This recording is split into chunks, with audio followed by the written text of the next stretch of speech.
Bueno, estamos en esta sesión para comenzar un tema que nos compete, que nos va a impartir el doctor Gabriel Salazar Herrera, que es el tema, bueno, no es un tema, es más bien en la presentación de su libro que tiene que ver con la subsunción de Marx en dos filósofos latinoamericanos, el cual es un más reciente, digamos, obra, que tiene aproximadamente unos 10 meses, si no me equivoco. Sí, ¿verdad? Unos 10 meses, 11 meses, ok. Pero ahí. Muy bien, solamente también para proceder, voy a darle la palabra a mi compañera Yulisa para que diga una semblanza, que es bastante rápido, ¿no? Muchas gracias, Omar, y bienvenido sea Gabriel. Te comienzo con todo respeto a esta pequeña semblanza. Oriundo de Ciudad de México, Gabriel Herrera Salazar también hizo sus estudios filosóficos en la Universidad Autónoma Metropolitana, obteniendo de esto el grado de licenciado en filosofía de la mano de su tesis titulada La vida humana, la muerte y la sobrevivencia, el problema de una ética material, teniendo como director de esta al doctor Enrique Dussel.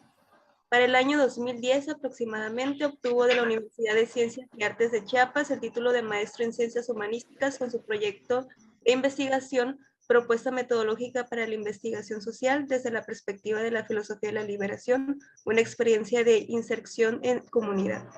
Los logros fueron en aumento junto con el trabajo duro y la dedicación, obteniendo para 2015 el grado de doctorado y postdoctorado en 2018, presentándonos al unísono la tesis El pensamiento filosófico de los mayas antes de la invasión y la subsunción de la filosofía de Marx en algunos filósofos de la mano, una vez más, del doctor Enrique Dussel. Su desempeño como docente ha sido de igual manera destacado impartiendo las lecciones de política cultural de la Universidad Autónoma de la Ciudad de México y teoría y problemas sociopolíticos contemporáneos en la Universidad Autónoma Metropolitana Iztapalapa, entre otras. Entre sus publicaciones tenemos ensayos heréticos, crítica a la subjetividad moderna, posmoderna y nihilismo, metodología de la liberación para las ciencias sociales, una experiencia práctica, Marx y la filosofía de la liberación, ética y política de la liberación, por compartir algunos, ¿no? O más, hoy nos presenta a nosotros su más reciente publicación, la subsunción de la filosofía de Marx en los filósofos latinoamericanos. Bienvenido a nuestro compañero de la Asociación de Filosofía y Liberación, Gabriel Hernández Salazar, agradeciéndole de corazón su tiempo y su presencia. Muchas gracias. No, pues qué honor, de veras. Nadie me había presentado tan bonito. Este, no, bueno, qué bueno que se digan esas cosas, ¿no? Me decían, preséntanos el libro, ¿no? Se acaba de publicar, por supuesto, en Brasil, es una editorial brasileña. Y en realidad es una tesis de postdoctorado, es un trabajo de investigación de postdoctorado. Cuando estaba con el profesor haciéndolo, es un trabajo bien largo, ¿no? Este que hice. Yo lo comencé a hacer ahí por el 2010, pero lo hacía en mis ratos libres. Es decir, tenía que estudiar, trabajar, ya saben, ¿no? Y dar clases, ir a hacer los posgrados que tenía que hacer, actividades que uno tiene. Y entonces cuando tenía los ratos libres, ¿no? Me sentaba a leer. Bueno, estaba en realidad, iba leyendo y ya cuando tenía los ratos libres me sentaba a escribirlo. Y fui escribiéndolo por partes, ¿no? Por eso digo, que desde el 2010 comencé a leer primero a Porfirio Miranda, que es además un filósofo del norte, ¿no? Es un filósofo del desierto, que estudia con los jesuitas. Y empecé a leer obra tras obra, obra tras obra, obra tras obra, y después ya comenzó eh, darle una introducción ya más acabada, digamos, y fue cuando se hace eh, la parte histórica. Ahorita explico cómo está dividido, ¿no? Eh, y ya cuando se tenía parte del trabajo, hago el postdoctorado, ¿no? Meto el proyecto para el postdoctorado y ya el doctor ahí sí, pues hay que decirlo, ¿no? El doctor Enrique Dussel hace todo lo posible porque me puedan dar la beca de postdoctorado de CONACYT ahí en la UAM, en el departamento de Ciencias Sociales, de Filosofía. Y durante 2 años me dedico a estarle acabándolo, ¿no?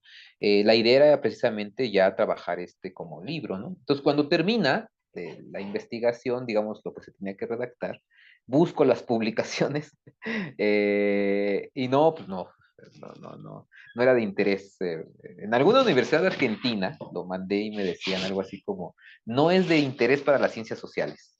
Y como no es de interés, pues no sirve, ¿no? Bueno, no lo vamos a publicar aquí.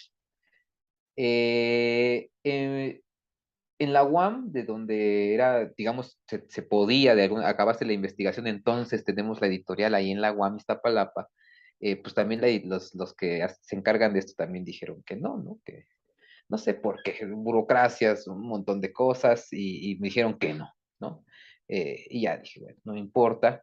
Y después ya con Filos, ¿no? La editorial, platicamos un poco, algunas cuestiones de relación de trabajo y todo, y me proponen, pues, un título que pudiera yo publicar, ¿no? Y no dudo en pensarlo y digo, no, este es el que quiero que se valore, que se haga un comité, que lo vean, que lo revisen, a ver si es de su interés, ¿no? Y sí, efectivamente, fue de su interés, ¿no? Por lo menos ellos me dijeron, sí, no hay problema, lo hacemos digital, y dije, porque pues para lo otro, para las publicaciones, todo el mundo lo sabe, se necesita tener dinero, ¿no? Tener el recurso económico, que alguien te financie, lo que sea, para poder hacer un tiraje, ¿no? Y entonces, pues uno es de a pie, ¿no? O sea, entonces, con digamos, en lo digital ya se tiene el trabajo, la gente lo puede bajar rápidamente, en el PDF lo puedes compartir, ¿no? Rápido, circular, en algún momento, alguien que le interese verdaderamente, pues lo agarra, lo teclea en el Google y se lo arroja y puede imprimirlo, ¿no? Entonces, eso ya es bastante. Lo importante para nosotros, al menos, es la difusión, ¿no? Bueno, se los presento muy rápido, ¿no? Me gustaría más bien la cuestión anecdotaria, porque yo leíamos por ahí me parece que era Cioran, en algún momento él decía algo así, uno termina la obra como cuando ya se siente asqueado de ella, ¿no? Palabras más, palabras menos, ¿no? Uno hace un trabajo, le das vuelta, lo sigues haciendo, y llega un momento en el cual uno ya está indigesto de sus propias letras, indigesto de sus propias ideas, y lo que uno dice, ya, yo ya lo acabé, yo ya no quiero saber nada de este texto, ¿no? Porque lo había trabajado desde el 2010, o sea, prácticamente llevaba pues, 10 años, ¿no? De a poquito, de a poquito, de a poquito. ¿Cómo surgió la idea? ¿No? Les platico estas historias, ¿no? Eh, yo estaba, y ahí surgió todo, ¿no? Yo estaba en la UAM Iztapalapa como estudiante del doctor Dussel, ¿no? En la licenciatura, por ahí del 2000, nos conocimos, y en ese momento yo ya estaba haciendo un trabajo comunitario en algunos pueblos de aquí de la Ciudad de México, que eran pueblos originarios de Xochimilco. Y pues era otro momento en el cual pues acaba de ganar Fox, eh, y después vienen los 12 gobiernos, los 12 años de la continuación del neoliberalismo, del priismo que se había caído, ¿no? Esta continuidad de proyectos neoliberales, y después, bueno, el último periodo de Enrique Peña Nieto, pues son eh, 18 años, creo, ¿no? 18 años de neoliberalismo brutal, o sea, son los mismos de los que uno está trabajando. Entonces, en esta época, nosotros veníamos del zapatismo, ¿no? De los grupos colectivos que estaban organizándose en los pueblos en torno al zapatismo, ¿no? Y yo ya estaba militando en aquel momento contra el llamado Plan Puebla-Panamá, que era un corredor turístico comercial que empezaba en Puebla y terminaba en Panamá, ¿no? Y hoy es el Plan Mérida, y tiene que ver con ciertos proyectos que todavía siguen ahí. Pero estábamos buscando, digamos, resistir, Cuando digo estamos en otro momento, me refiero a que hoy es otro momento, ¿no? En aquel momento siempre estábamos cada año, cada sexenio, tratando de decir, hay que transformar estas cosas y hacer todo lo posible porque cambiemos. Y entonces estudiaba estudiaba y me iba a las comunidades a hacer este trabajo organizativo, ¿no? No me voy a profundizar en eso, no quiero platicar mucho de eso, pero fue un trabajo bastante intenso, de militancia intensa. Y claro, cuando a mí me mandaban, como era de los poca gente que tenían por ahí, era el único que, no el único, que me dedicaba más a leer, a estudiar, ¿no? Venía de la universidad, una serie de cosas. En algún momento llegaban los congresos o los encuentros de gente que estaba trabajando como nosotros en diferentes lugares de diferentes regiones, medio semiclandestino todo, ¿no? Entonces, pues a mí me mandaban. Y entonces, claro, ahí me encontraba con ciertos intelectuales orgánicos, con cierta gente que tenía cierto grado de un nivel, este, ¿cómo decirlo? Un nivel educativo, ¿no? Universitario, algunos, muchos, y trabajaban con la gente en las comunidades de base, ¿no? Cuando digo comunidades de base, no solamente son las comunidades eclesiales de base, sino comunidades de gente, de base, de pueblos, ¿no? No necesariamente eclesiales. Y entonces, pues yo estaba ahí y claro, venía leyendo yo, siguiendo la línea de la filosofía de la liberación, ¿no? Entonces, en estos lugares yo me encontraba con gente que cuando yo planteaba algunas cosas de la filosofía de la liberación, decían Dussel, claro. Y muchos me decían Porfirio Miranda. Yo conocí a Porfirio, porque cuando hablo de dos filósofos que subsumieron a Marx, son dos filósofos que al menos estaban en la UAM Iztapalapa, que era Enrique Dussel y Porfirio Miranda. Porfirio Miranda había muerto como uno o 2 años antes. Entonces, cuando el doctor Dussel plantea hacer un seminario escolar ahí de la UAM sobre un autor, Porfirio Miranda, pues yo no lo conozco. Y entonces lo que hacemos como método de estudio es leer desde la primera obra hasta la última. Y allí empecé a leer a Porfirio Miranda, ¿no? Y yo me daba cuenta de decir, ¿y este quién es? Y tenía un alto nivel de profundización ontológica y metafísica, que era, en aquel momento a mí me interesaba, yo estaba muy metido en la metafísica. Como rama de la filosofía, ¿no? La ontología, Ser y Tiempo, Sartre, Bátimo, ya en esta época estaban pues los postmodernos, ¿no? Bátimo, Derrida, y eran difíciles estos autores postmodernos porque todavía en las aulas no se les leía como hoy, eran muy marginados, así como, no, estos no hay que darles mucha cabida. Y eran franceses, italianos, ¿no? Entonces, todos ellos trabajaban, eran filósofos post-nietzscheanos, ¿no? Seguían la línea nietzscheana, pero ya en otro momento, y heideggeriana. Entonces, pues por ahí empezamos a leer fuera de las aulas estos autores, Cioran, Bátimo, Derrida, Deleuze, ¿no?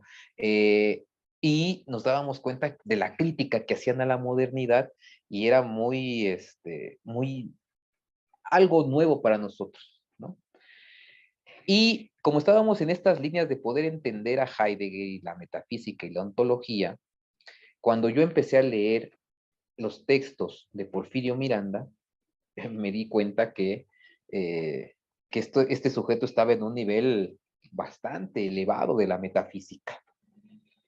Y claro, con los cursos de filosofía de liberación que estaba teniendo en la UAM, entonces yo me encontraba con estos dos autores cuando estaba en los campos, en el campo, con la gente, con los pueblos, ¿no? Con los militantes, con aquellos que estaban en la resistencia.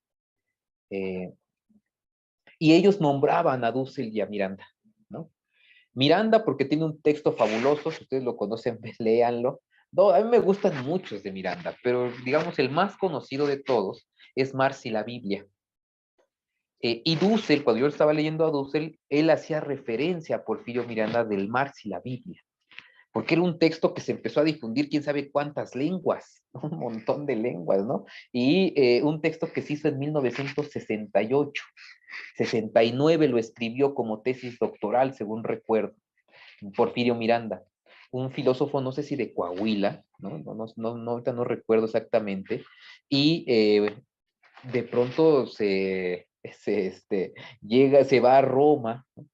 Es sacerdote con los jesuitas, es un jesuita, y para el 65 más o menos, que va a escribir su primer libro, Hambre y Sed de Justicia, tiene que salir exiliado de la región donde estaba dando clases, porque la burguesía del lugar no soportó. Este texto creían que había hecho algunos acontecimientos prácticos concretos porque acababan de suceder para la época el asalto al cuartel Madera, y se creía que estaban haciendo una revisión, qué era lo que influyó a estas personas, y este texto, en algún momento la burguesía del lugar lo echa y le dan la propia, no sé cómo funciona en estos grupos religiosos, pero el jefe inmediato de él, no sé cómo se le llame, le habla y le dice, tienes tantas horas para salir del estado. ¿No? Porque en México se ha dado esto de que son como exilios, como es tan grande México, son como exilios, te mandan a otros, ya no puedes estar en el estado. ¿No? El exilio interno le llaman, ¿no? Entonces él sale y después se va a Roma, ¿no? Y hace este libro que se llama Marx y la Biblia, ¿no? Y entonces cuando yo empiezo a leer este texto me doy cuenta que se está hablando de Marx. Yo venía del marxismo ortodoxo, ¿no? Del marxismo-leninismo, de estas formaciones ideológicas, y cuando yo me enfrento a personas que empiezan a hablar de Marx o a leer a Marx desde una realidad latinoamericana, para mí es algo ajeno. No lo conocía. Yo estaba viviendo la realidad latinoamericana, pero en el texto lo que trataba yo de buscar en Marx, de la manera ortodoxa moderna, ¿no? No lo encontraba. Y en cambio estos sujetos que venían de la tradición latinoamericana, de esta cultura en la que estamos, y aparte arrojaban elementos de Marx para entender esa realidad, a mí en ese instante logro ver lo que están haciendo. Como les comento, en estos círculos a donde íbamos y platicábamos, intercambiábamos conocimiento, ¿no? Intercambiábamos, muchos hablaban de Dussel, muchos hablaban de Miranda, eran conocidos, eran filósofos conocidos. Pero cuando ya yo empezaba a preguntarles, ay, pero tal aquí en esta, ya ahí se perdía, es decir, tenían mucho renombre. Marx y Miranda tenían mucho renombre, pero eran difíciles de leer, al menos en las bases, ¿no? En la gente común, de a pie, ¿no? Y entonces ahí fue cuando me di cuenta de que había que hacer una especie de trabajo mucho más serio de las obras y no ver las obras de cada uno aisladas, sino para la gente que pudiera escuchar un poco, tener a pensadores sistemáticos que pudieran ellos entender desde lo más básico, por ejemplo, ¿no?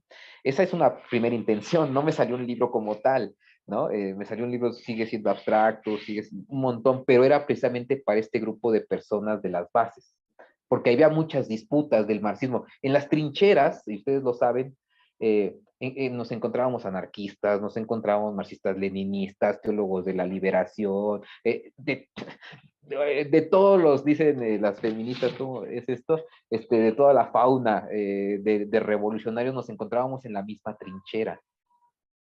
Y habían diferentes tendencias, pero siempre estaba ahí la tendencia entre el marxismo y había una propuesta que para mí era nueva en aquel momento, que era la teología de la liberación, o por lo menos eso, ¿no? Entonces, claro, a Dussel se le conoce en muchos lugares como teólogo de la liberación, y a Miranda también, porque además él sí fue sacerdote como tal.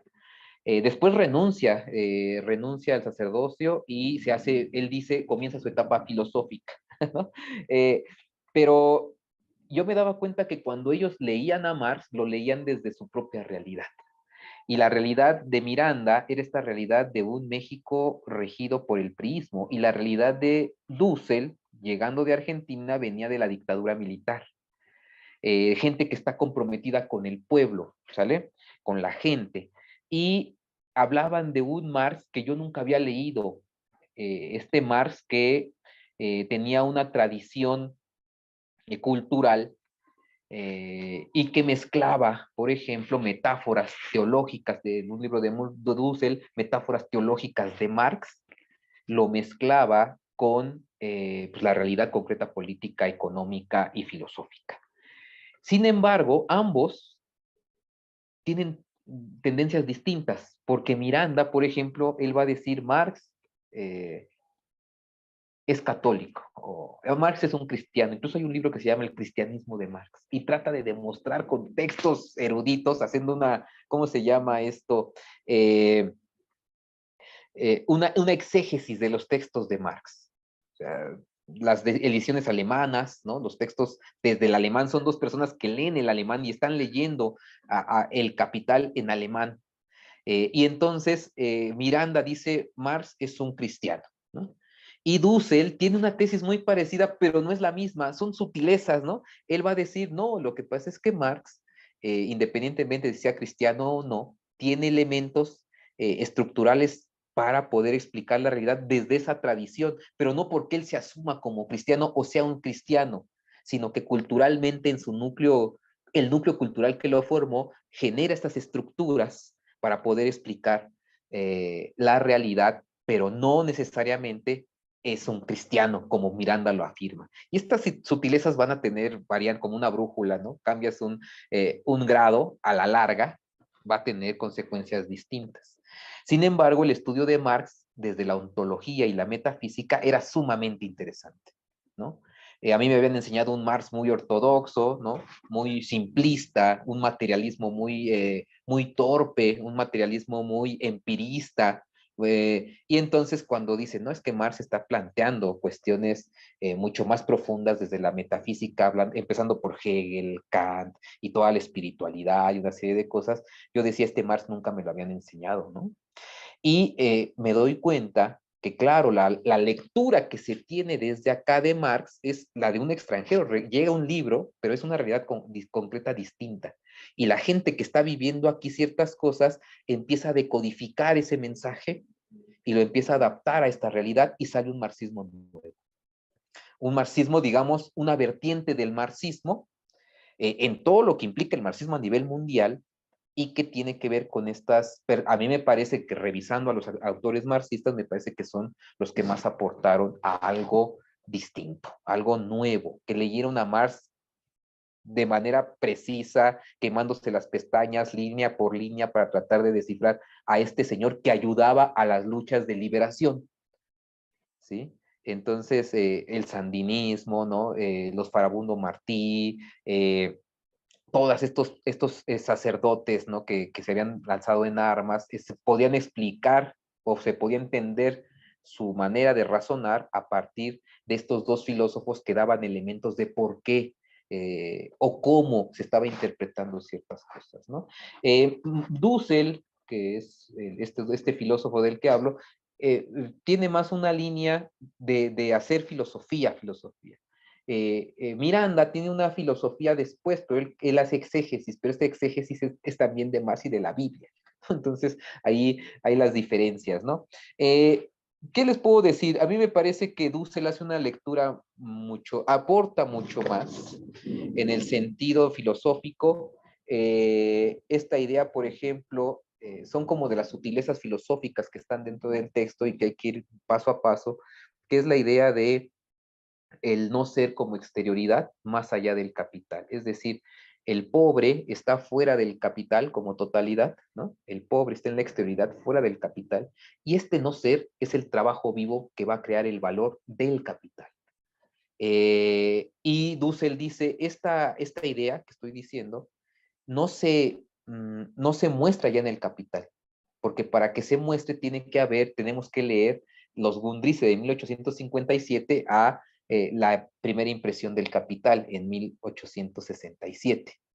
Dice, todos estos años de preparación del Capital, ahí uno puede darse cuenta de cosas que ya no se ven en el Capital, porque en el Capital ya se habla del capital como totalidad, en el libro del Capital ya se habla como totalidad, entonces está la fuerza de trabajo al interior del capital que produce valor.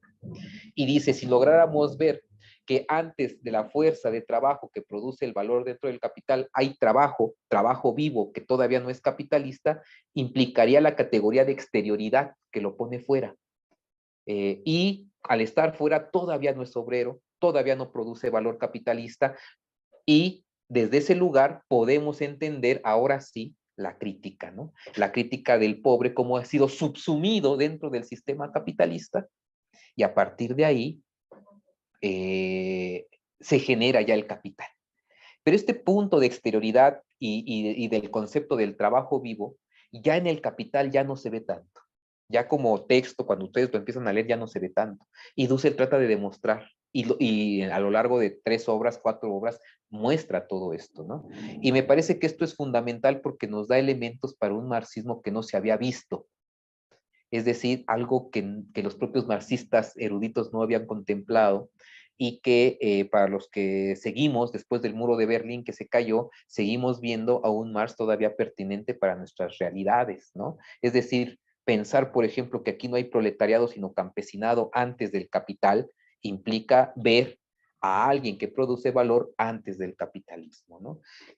Son estas figuras que aparecen, pero que con el esquema epistemológico del marxismo occidental, del marxismo moderno, no logramos ver, porque cuando traemos los lentes del marxismo occidental, lo que vemos es tratar de encontrar la burguesía, el proletariado, ¿no? Y aquí en México y en muchos lugares pues estaba el campesinado, y que no todo se reducía al sujeto histórico como proletariado, ¿no? El proletariado era uno entre muchas otras luchas, la feminista, la de la raza, la que ustedes quieran, ¿no? Entonces el proletariado era un actor, pero no era el actor de todos esos, ¿no? Entonces es otra realidad. No es lo mismo la realidad que se estaba viviendo, no sé, en Alemania, en Inglaterra en esa época, ¿no? Aquí esa otra realidad dice, se empieza a subsumir el pensamiento de Marx, pero dentro de una lógica que no es la de la Inglaterra, ¿no? Prácticamente este es lo que está rigiendo o lo que está siguiendo todo el libro, esta lógica de ver cuáles son los aportes que hace uno, cuáles son los aportes que hace otro, y también el diálogo. A mí lo que me interesó muchísimo, lo que me dio mucha, cuando estaba haciendo este texto, era cómo lo voy a decir así, cómo se agarraban a patadas entre filósofos, ¿no? Dussel se agarraba a leer a Marx y están en un diálogo, ¿no? Pero cada uno está probando su sistema filosófico.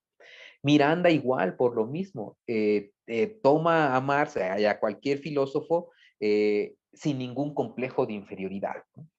Son filósofos, uno de 1800 y otro de 1900, lo que ustedes quieran, y se agarran a hacer diálogos escritos de textos diciendo esto dice, esto yo creo, y por ahí van a venir especificaciones, podríamos decir. Y cuando me refiero a esto es que a partir de estos textos podemos dividir entre partidos comunistas que tienen un tipo de marxismo, ¿vale? Marx mismo, tal cual como filósofo, ¿sí? Y marxistas que toman el discurso de Marx y dicen qué es lo que dice Marx, ¿no? Y ahí viene un montón de gente. Entonces, sí podemos dividir entre partidos comunistas, teóricos marxistas y Marx mismo. Y cuando se logra hacer esa distinción, se muestra cómo cuando llega la caída del muro de Berlín, Marx sigue presente, de pie. Lo que se caen son otras cosas, partidos comunistas y teóricos marxistas que tenían una visión muy moderna del asunto, ¿no? Entonces, ya cuando rescatamos al Marx mismo, como humano, como persona, con todos sus errores, porque hay críticas a Marx, desde estos filósofos hay críticas a la posición de Marx, vamos a encontrar a un Marx mucho más humano, ¿no? Un Marx menos divinizado. Y nos damos cuenta que para leerlo sí necesitamos un marco categorial filosófico, al menos de estos sujetos que hicieron sus propios marcos de interpretación y que leen a Marx desde esos sistemas que ellos utilizaban para interpretarlo, y que tenemos como conclusión, como salida, un marxismo que apenas se está conociendo, ¿no? Un marxismo, alguien puede decir un marxismo guadalupano, no sé si sea esa la palabra, pues, ¿no? Pero sí es un marxismo que nos arroja al humanismo de Marx, al Marx humano, ¿no? Porque los altuserianos quisieron poner a Marx a un Marx científico, pero de la ciencia moderna, así bien cartesiana, ¿no? Pienso, luego existo en un laboratorio, me pongo mi bata y a partir de ahí Marx es científico, ¿no? Y no se dieron cuenta, esa es la crítica que se hace desde acá, que ese tipo de marxismo científico en realidad era una interpretación moderna, desde epistemologías modernas, de un Marx que no era eso, ¿no? Porque Marx más bien partía de la tradición de los románticos, y Kant, Hegel y todos ellos estaban hablando del espíritu, estaban hablando del alma, estaban hablando del a priori, estaban hablando de cuestiones metafísicas, la alienación del ser, ¿no? Están hablando de cuestiones metafísicas totalmente. Y Marx, cuando se coloca a hacer las discusiones de esta continuación del idealismo alemán, encontramos a un Marx que está hablando de conceptos bien fuertes, ¿no? Como alienación, ¿no? O como enajenación, que son términos teológicos, pero que los está utilizando para la economía. Pero si no se entienden esos dos planos, tanto el teológico como el de la economía, entonces estamos hablando de que no se está entendiendo a Marx, ¿no? Hay que recordar que estos estudios arrojan que Marx finalmente iba a ser teólogo, ¿no? Iba a ser asistente de Bruno Bauer, me parece que se llama, y cuando no se logra, cuando corren, ya no le permiten la cátedra a este profesor, pues él también ya no puede estar, pero él se estaba preparando para dar clases de teología, ¿no? Y un marxismo occidental ortodoxo diría, no, Marx era ateo, ¿no? Y Marx finalmente era un filósofo en sentido estricto, como Hegel, como Kant, que hablaban del ser, que hablaban de la metafísica, pero situado desde una problemática más económica, más materialista, del sujeto como espíritu material. Es decir, el sujeto humano en su misterio absoluto, ¿sí? Lo que quién sabe que seamos, sin embargo, este sujeto que no sabemos qué somos, come, ¿no? Tiene hambre, tiene necesidades, y para eso necesita trabajar, para satisfacer esas necesidades. Y no está olvidando toda esta parte metafísica, la está colocando, encarnando en un sujeto real a nivel antropológico. Y este descubrimiento de Marx es un salto de la filosofía especulativa a la filosofía de la praxis de no sé cómo cuántos grados, ¿no? 180 grados, ¿no?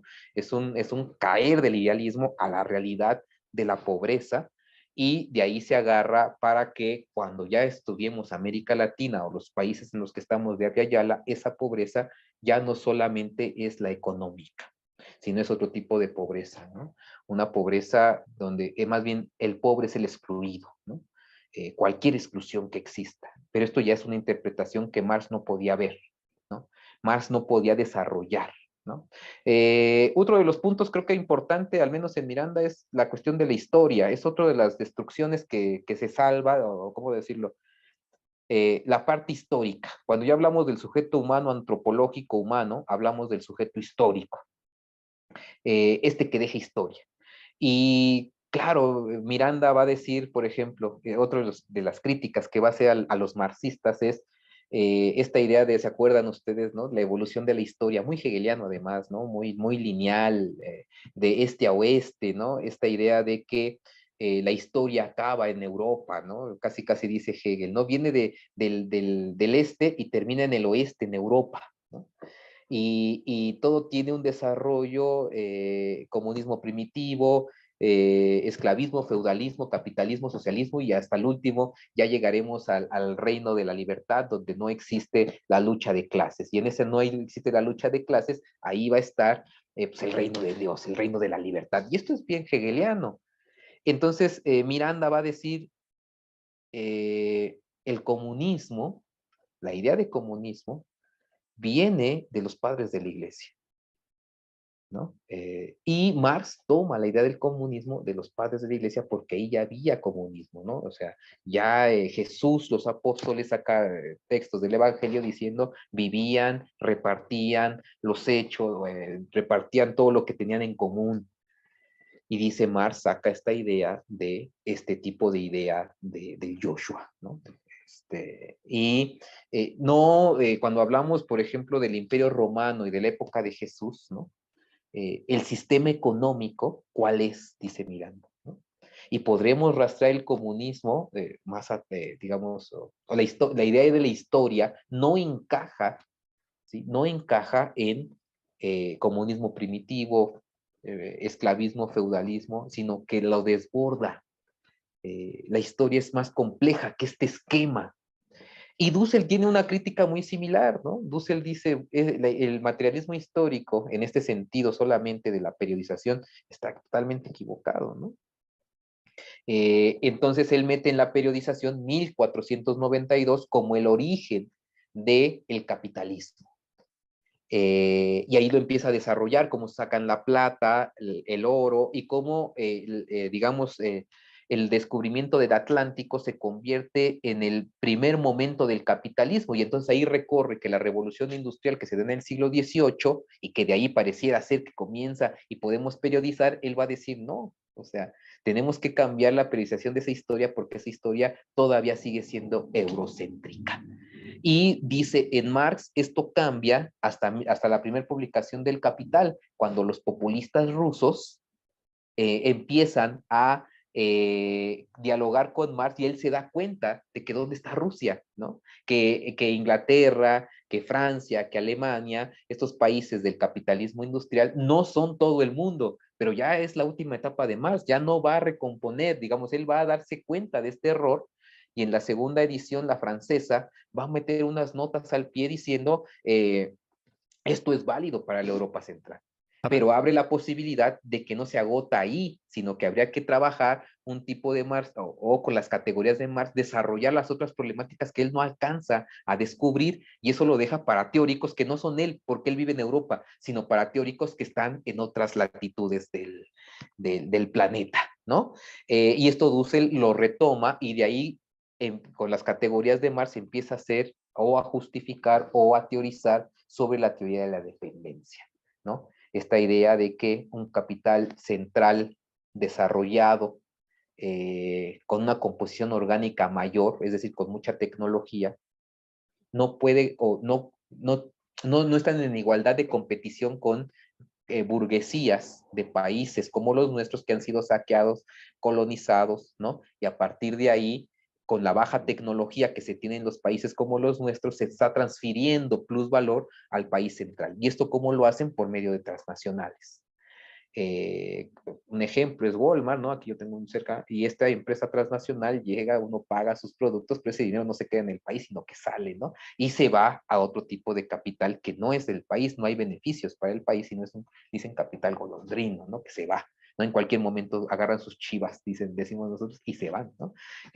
Y ya con con estas teorizaciones que estoy diciendo, ya se empieza a mostrar este tipo de fenómenos que los marxistas ortodoxos no le daban importancia, ¿no? Y muchos latinoamericanistas o gente que trabajaba en América Latina de esta época no lograban atinar bien cómo teorizar de manera contundente la teoría de la dependencia. Algunos la abandonan, pero Dussel termina asumiendo todo un marco para poder meter en el marco categorial de Marx la teoría de la dependencia que se da en la competencia. Competencia en el mercado mundial, competencia entre capitales nacionales, unos subdesarrollados, otros desarrollados. Esto no lo desarrolló Marx, aunque sí estaba en su plan de trabajo, que sería la última parte del mercado mundial, del tomo 3, pero ya no lo desarrolló jamás, ¿no? Entonces dice Dussel, la teoría de la dependencia es una continuación de ese marxismo, ¿no? Otro de los aspectos fundamentales es que se toma a Mariátegui, por ejemplo, ¿no? El marxismo de Mariátegui que en su momento los marxistas le dijeron que lo que él hacía no era marxismo, ¿no? Por los 7 ensayos de la realidad peruana, ¿no? Donde trataba de ver cómo las comunidades, los ayús, ¿no? Todas estas comunidades, el Altepetl en México, son grupos comunitarios, ¿no? Que trabajan comunitariamente y que no necesariamente son capitalistas y que pareciera ser que ahí ya existe, por ejemplo, un tipo eh, de, comun, de comunismo, ¿no? Hoy le llamamos muy comunitario, muy, que no tiene nada que ver con el comunismo occidental, que no tiene nada que ver con la tradición moderna, que no tiene nada que ver con el socialismo, ¿no?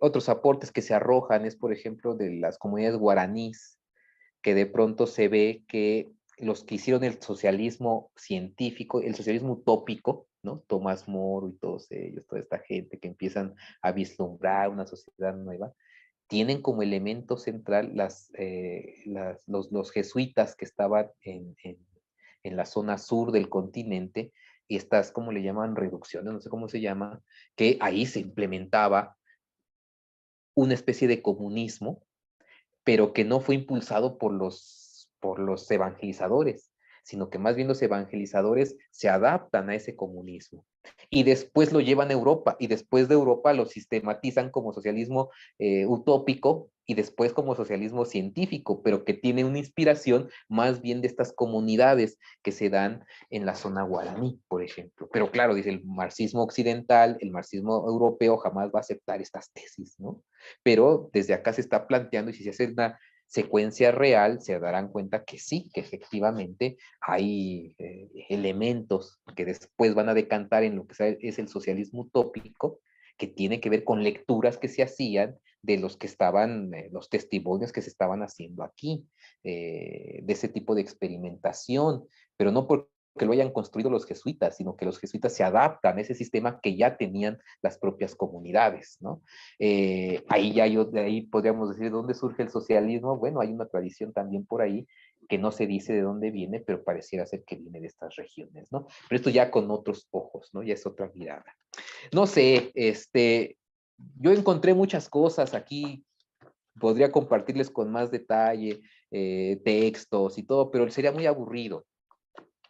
Yo les empecé a contar cómo comenzó el libro, cómo me fui confrontando, fui haciendo un trabajo de investigación, y al final el texto está dedicado a la gente. Yo digo, hay quienes son marxistas y me paso por las revoluciones, la introducción, paso por las revoluciones del continente. Empiezo con la mexicana, donde digo, pues esta revolución no fue marxista sin duda, sin embargo, los que sobrevivieron a la revolución se hacen marxistas, ¿no? Los Flores Magón, los Zapata, ¿no? Hay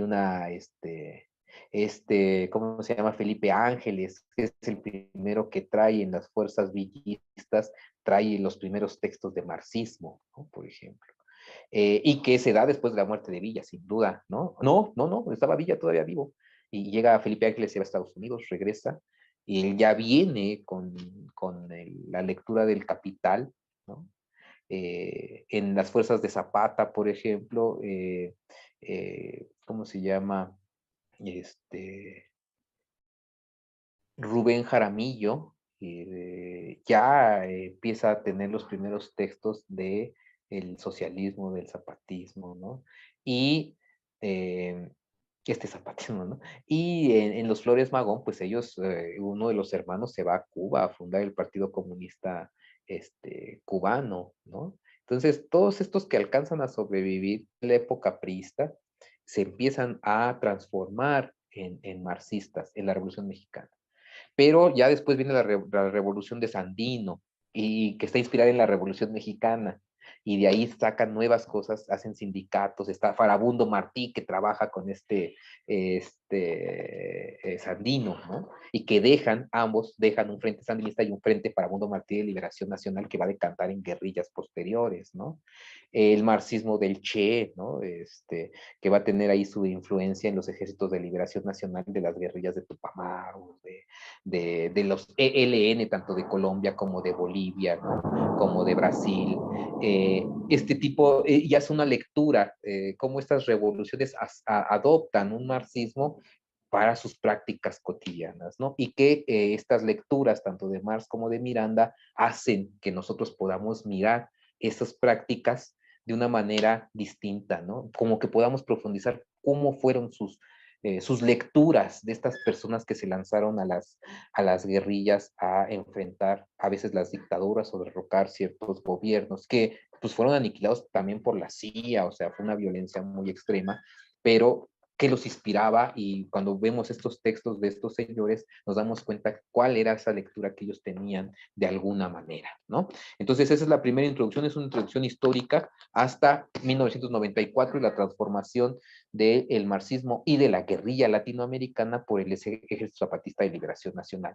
Y ahí también se muestra cómo Marcos, siendo un estudiante de filosofía de la UNAM, hace un libro de textos, y en ese libro de textos es muy altuseriano, es muy de Foucault, Rafael Sebastián Guillén Vicente, esta tesis que tenemos, se hace un análisis de esa tesis y se van viendo los planteamientos que después de 1994, por ahí del 2007, 2009, hay un nuevo pronunciamiento teórico, y en ese pronunciamiento teórico se nota cómo se transforma el marxismo en un marxismo de corte de pueblo originario, y que finalmente nos importa un cacahuate si los partidos comunistas o los marxistas más ortodoxos dicen eso no es marxismo, ¿no? Lo que nos interesa ya como ética de la liberación es la víctima, y esa víctima también es el proletariado y es el obrero, pero no solo, ¿no? Y este ya es el pluriverso analógico de lo que hace el propio zapatismo, ¿no? Zapatismo de LZLN de inspiración marxista, ¿no? Por Marcos. Hasta ahí, no sé si los aburrí, le dije un montón de cosas nada más para marearlos, ¿no? Puedo hablar de muchas cosas, como les dije, es un libro que yo hice, me gustaría compartirles otras cosas, pero me parece que puede ser muy aburrido. Mejor, ¿por qué no preguntan algo y ya les contesto qué podemos hacer? No sé, ¿cómo lo ven? No sé cuánto tiempo hablé, ¿no? Casi una hora. Sí, fue aproximadamente una hora. No pasa nada. Muy bien, entonces pasamos a una ronda de preguntas. Si quieren levantar la mano para darle la voz y que realice su pregunta.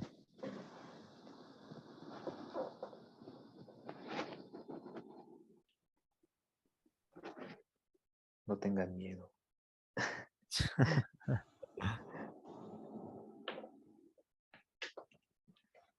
Alguien levantó la mano, solamente que no me parece que es la pantalla, pero es, a ver, es Gender.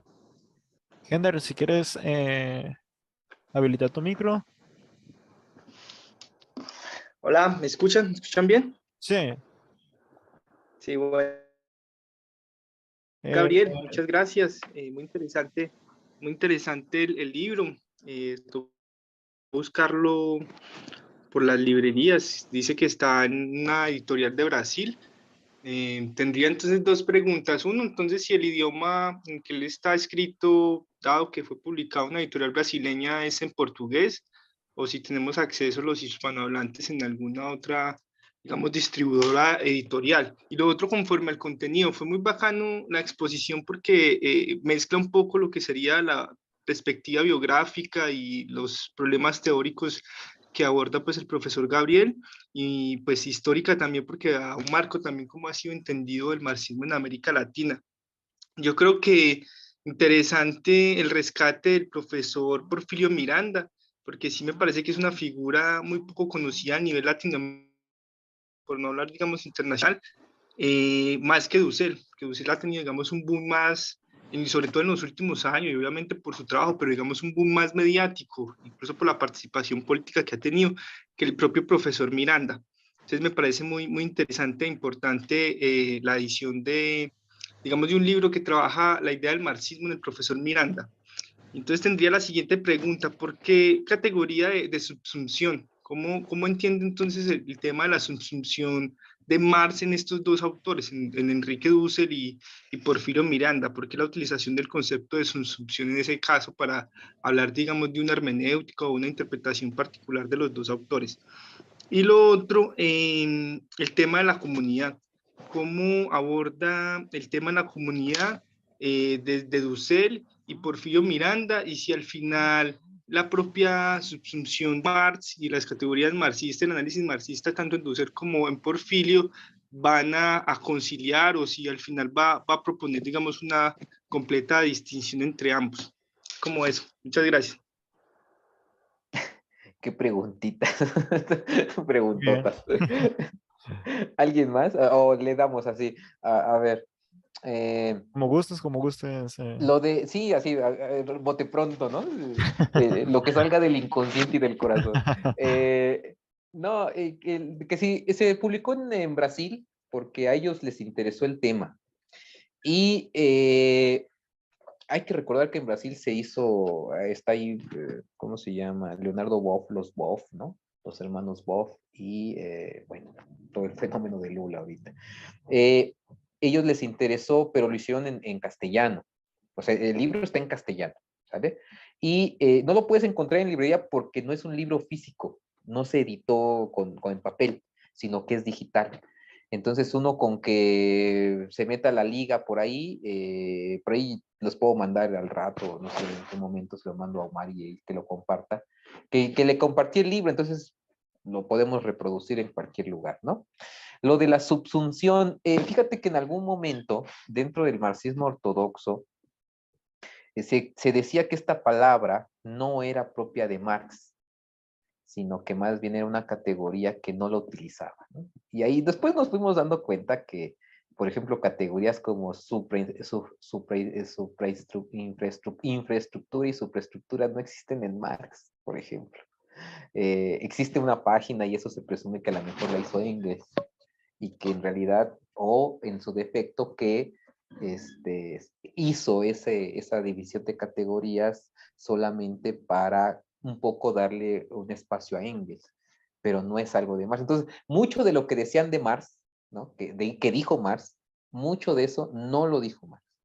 Y una de esas categorías que sí utiliza Marx de manera sistemática no es utilizada, para muchos ortodoxos no era una cuestión que Marx había hecho. A ver, ¿qué significa esto de la subsunción? ¿No? La subsunción es una especie de pasar de algo que todavía no es a lo que es decir, pasar de la esfera del ser, ¿no? Esta esfera del ser, y tú estás, alguien que esté fuera del ser, de pronto es subsumido por el ser, y al ser subsumido queda apresado, alienado. Entonces la subsunción es algo que está fuera de y que de pronto, por ejemplo, tengo hambre, subsumo, agarro, tomo la manzana, la como y la subsumo. Subjetivizo la objetividad de la manzana y la subsumo en mi cuerpo para aprovecharla de alguna manera.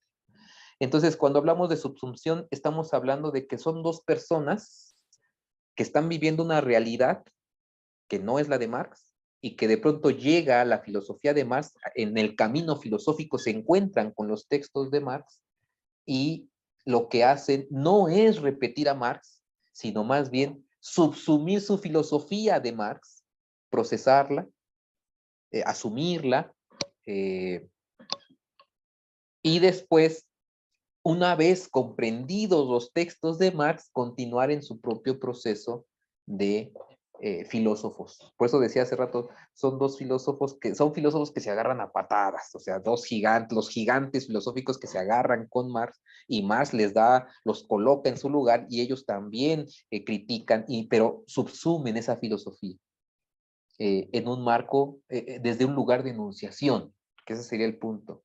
No es repito lo que dijo Marx, sino que a partir de mi realidad, tomo a Marx y trato de explicar esta realidad. Esa realidad no la vio Marx, pero por eso podemos ir un poco más allá de él, a partir de su propia manera epistemológica de ver el mundo, ¿sí?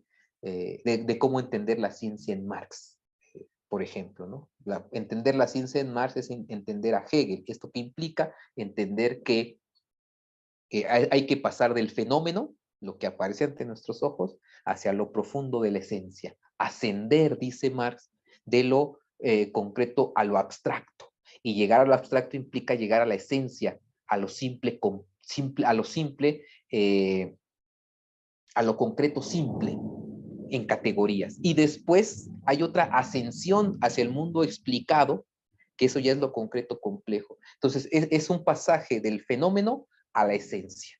Y cuando llegamos a la esencia, después hay otro pasaje hacia la realidad explicada. Este tipo de dialéctica, ¿sí? Este tipo de método, es lo que la filosofía, las filosofías que retoman a Marx lo van a tomar como algo o colocarse en ese lugar de explicación.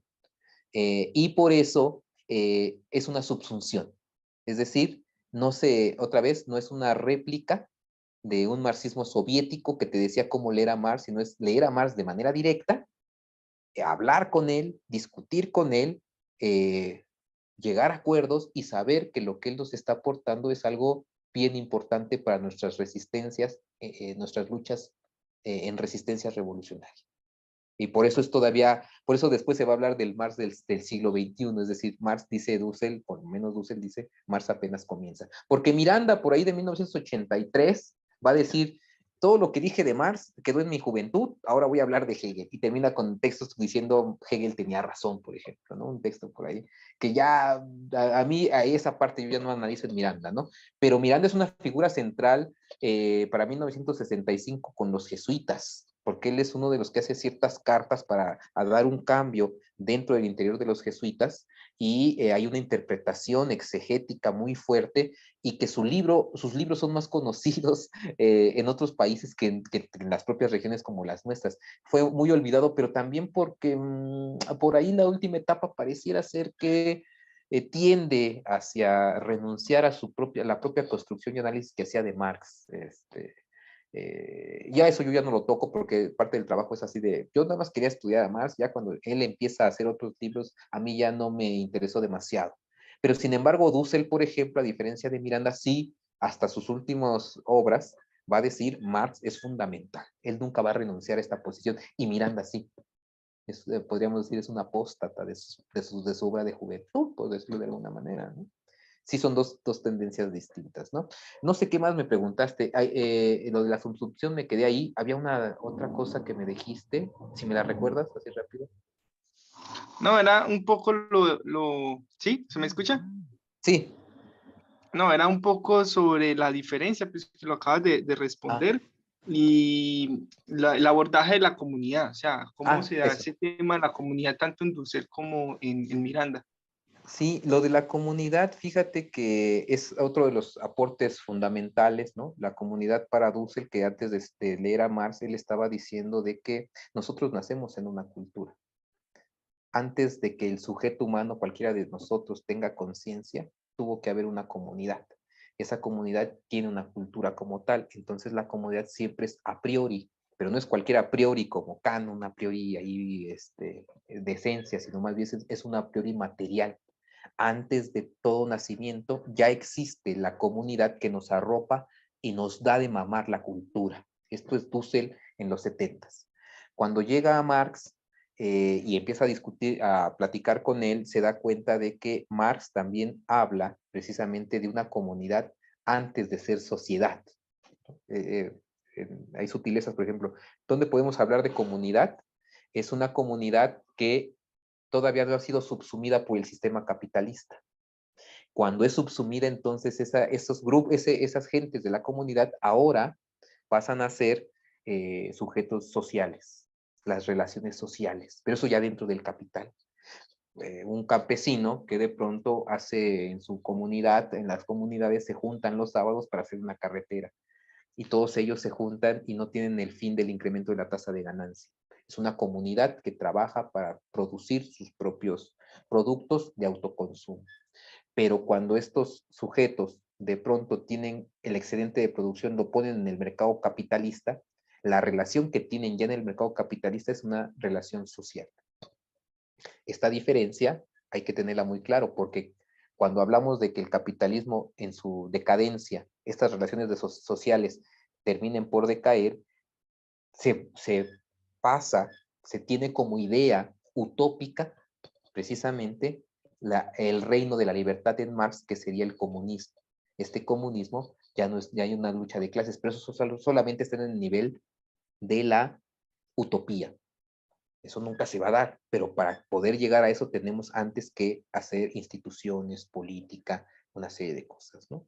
En Miranda, la idea de la comunidad va a estar dada por la idea de la comunidad del cristianismo primitivo, ¿no? Jesús de Nazaret con sus discípulos, con sus alumnos, reparten por partes iguales los bienes que ellos tienen. Es una comunidad, podríamos decir, hasta cierto punto religiosa, de hermandad, culturalmente hablando, ¿no? Por ahí lo aborda él. y él va a decir, por ejemplo, esta comunidad utópica del reino de la libertad de Marx, él va a llamarle el escatón mesiánico. El escatón mesiánico es aquello que rompe con todo lo histórico, en el nivel de lo teológico, es decir, rompe con todos los límites humanos y se coloca en un nivel del reino de la libertad como utopía, el escatón mesiánico, donde ya no hay luchas de clases, ¿no?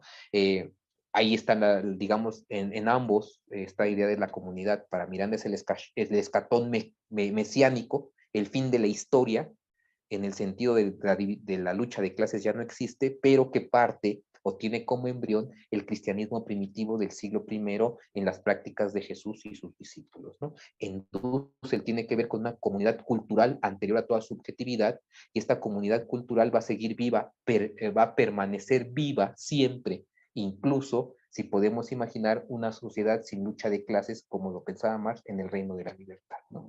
Los tres, Marx, Dussel y Miranda, están pensando en este mismo fin, digamos, último, pero siempre en un nivel bastante utópico.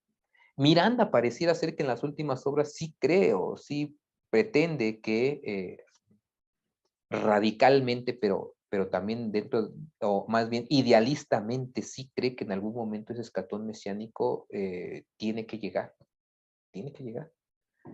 Dussel es más moderado y dice, no, no se puede llegar jamás a eso, es como un punto muy ideal. Lo que tenemos que hacer es generar instituciones políticas para aproximarnos a un postulado, más o menos, pero mientras el ser humano sea ser humano, jamás va a poder acceder a sistemas perfectos. Por lo tanto, el comunismo solamente queda en el nivel de la utopía, ¿no? Por ahí. Eso. Preguntas y más preguntas. No sé si respondí, traté de responder lo más claro posible. Muchas gracias, maestro. No, dime Gabo. No enseño nada, ¿no? ¿Alguien tiene más preguntas? ¿O puedo hacer una pregunta yo?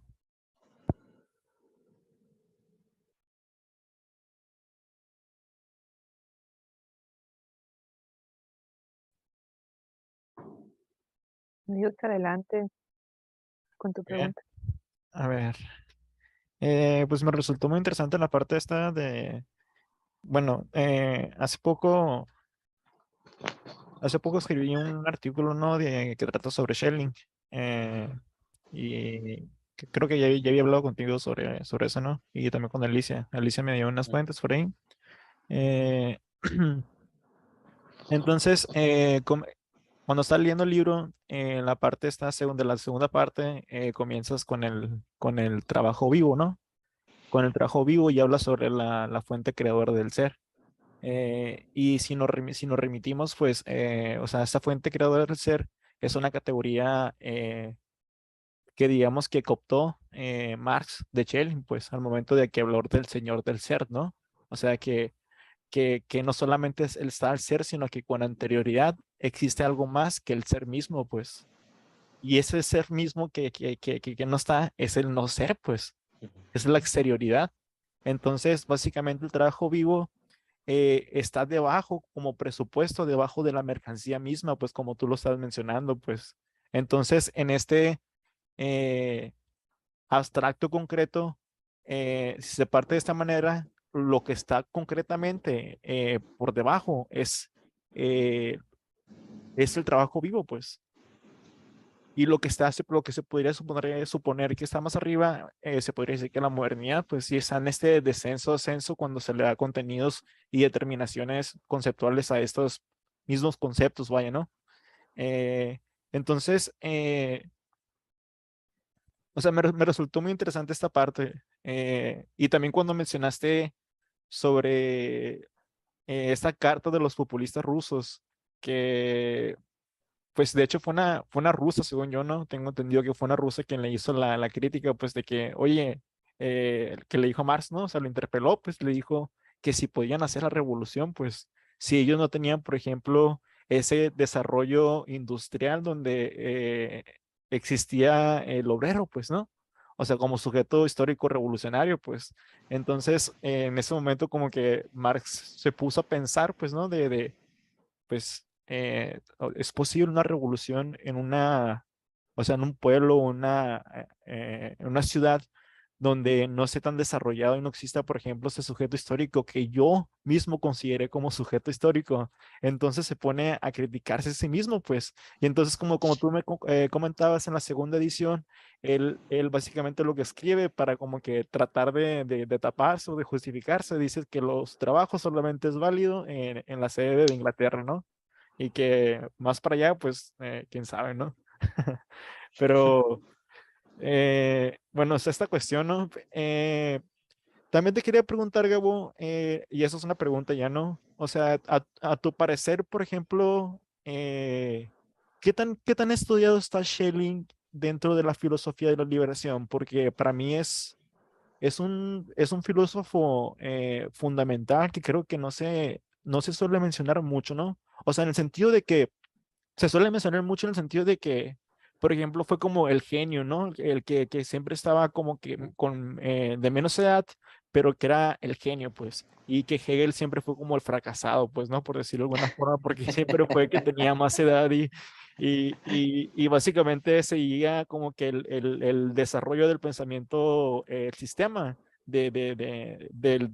o sea, básicamente del menor, pues, ¿no? Que era Schelling, pues. Entonces, hubo disputas ahí entre ellos y pues también hubo como riñas, pues, ¿no? Envidia por parte de Hegel hacia Schelling, pero también eran amigos en parte, pues.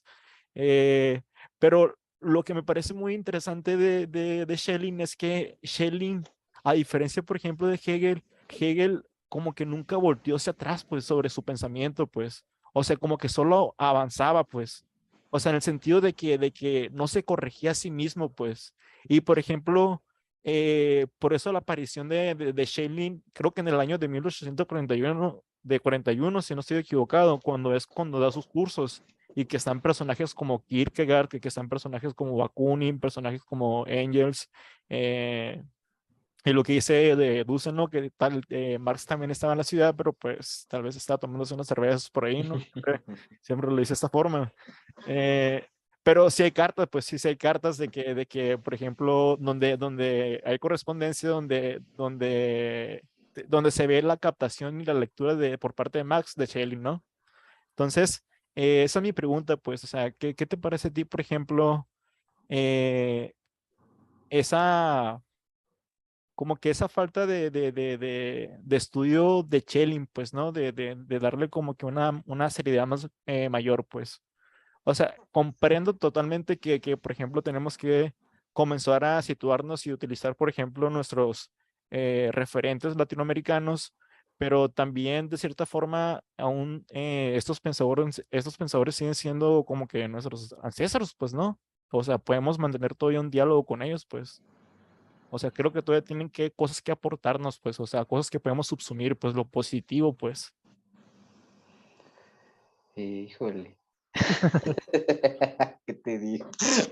No, bueno, mira, Schelling es un autor que es poco leído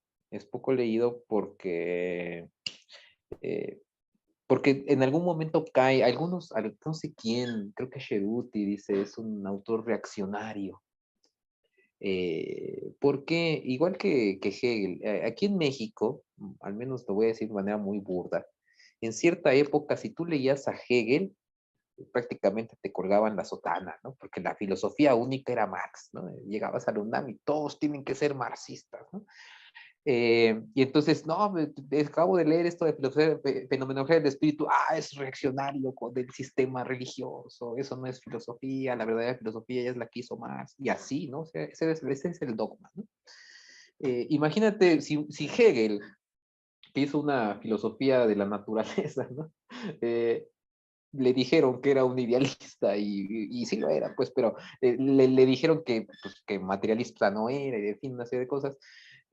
Ahora imagínate Schelling, que en la última etapa, después de la muerte de Hegel, hace un libro que se llama La filosofía de la revelación, ¿no? Y en esa filosofía de la revelación es una crítica al sistema hegeliano, ya lo dijiste tú, ¿no? Lo vamos a poner aquí, si se ve y si no, pues ni modo, está el ser, ¿no?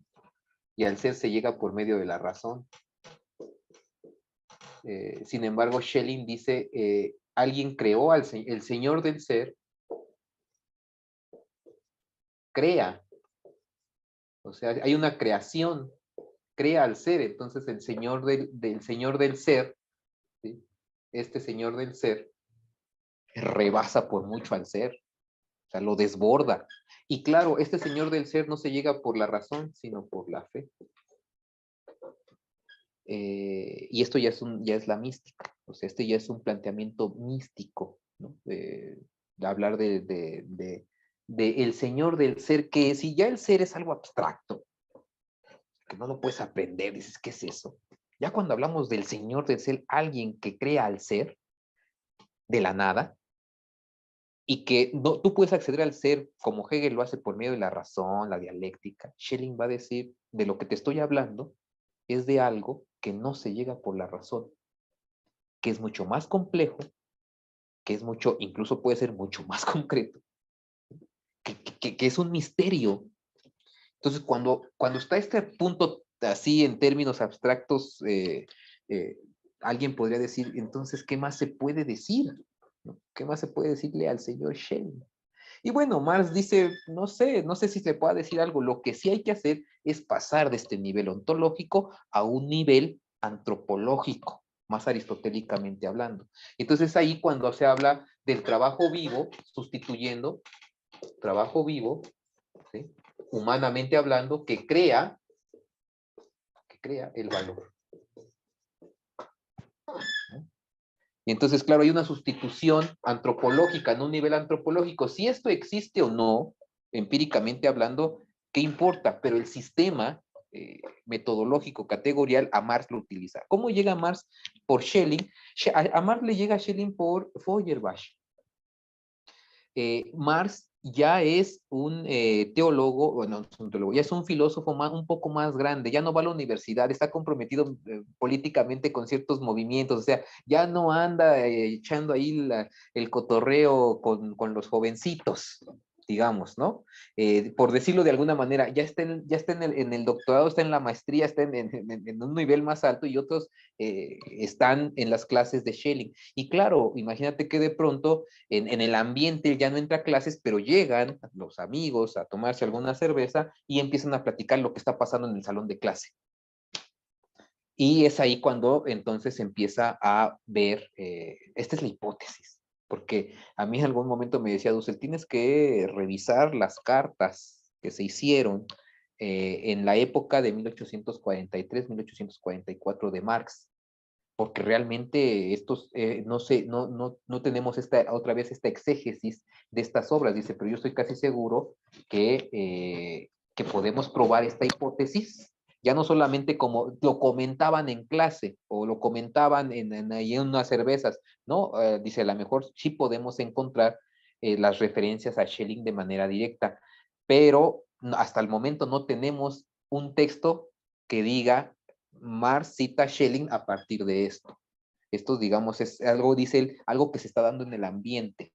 Este tipo de crítica a lo Kierkegaard, de crítica de Feuerbach, de crítica de Bakunin, la crítica de Engels, tiene que ver porque todos ellos sí están metidos oyendo a Schelling después de la muerte de Hegel. Y curiosamente la izquierda hegeliana es la que se basa o va a tratar de ir más allá del propio Hegel atrapado en el ser, ¿no? Porque todo lo del ser es el ser, el en sí, la identidad, la diferencia, y salir de ese esquema sistemático implica una ruptura, y esta ruptura es esta ruptura a nivel metafísico. Y claro, si logramos entender este esquema a nivel metafísico filosófico, entendemos de dónde Marx toma la idea de trabajo vivo que crea valor plus valor, ¿no? De la nada, del trabajo mismo del sujeto antropológico, independientemente de si le damos empiria al ser o al Señor del ser. Es por ahí. Que la gente dice, ¿has sido poco estudiado? Sí, he sido poco estudiado porque, otra vez, una filosofía de la revelación es una filosofía que raya o que toca los márgenes del sistema filosófico racional y se mete a la mística, es decir, a la reflexión de lo místico, de lo sagrado, lo que está detrás, ¿no? Aquello de lo que no se puede hablar y que solamente es silencio. Pero claro, si tú tienes una formación en metafísica y en teología o en ciencias de la religión, esto lo capta uno muy rápido. Pero si tú vas a la Facultad de Filosofía y Letras, donde todos son marxistas, ortodoxos y pues esto es una discusión idealista. Pero claro, lo que hay que tomar en cuenta es más bien el sistema de explicación categorial para poder explicar la economía. Y ahí sí ya muchos ya no le entran. O sea, ¿cómo entender a Marx si no se entiende estos núcleos filosóficos? Hay quien dice sí se puede. Hay que ser productivistas, hay que, no sé, cosas como esa, hay que hacer sociología, hay que hacer ahora otro tipo de ciencia, filosofía ya no, cosas como esas, y empiezan a leer a un Marx muy superficial. Eso es lo que se trata de rescatar tanto en este texto como en los análisis que hace tanto Porfirio Miranda como Hus. Es regresar a entender de fondo cuál es el sistema de Marx, ¿no? Y claro, lo de los populistas rusos, el más intenso, digamos, el más, ¿cómo decirlo?, con más entusiasmo es Danielson, ¿no? Danielson le manda una carta y Sasurich, ¿no? Que le manda también cartas y Danielson pues está planteando esto, están planteando que se puede pasar del capitalismo, perdón, del feudalismo al socialismo sin atravesar el capitalismo y dice Marx, pues nunca lo había considerado, ¿no? Nunca lo había considerado porque además hasta donde sabemos Marx sí estaba leyendo algo de Rusia, pero nunca le interesó. Incluso hay expresiones muy despectivas hacia los rusos, ¿no? Y cuando ya empiezan a cuestionarle los jóvenes, que ya es más grande y les ha de llevar como 20, 30 años, entonces, y ellos son los que están en los frentes de guerra, en los frentes de liberación, digamos, en la praxis. Marx está, digamos, en su escritorio, sí apoya a los obreros, una serie de cosas, pero no está en la praxis de lo que va a ser la revolución rusa. Y entonces ellos están muy preocupados, entendemos lo que estás planteando, pero tú crees que se pueda y Marx dicen que a partir de ese momento empieza a estudiar ruso.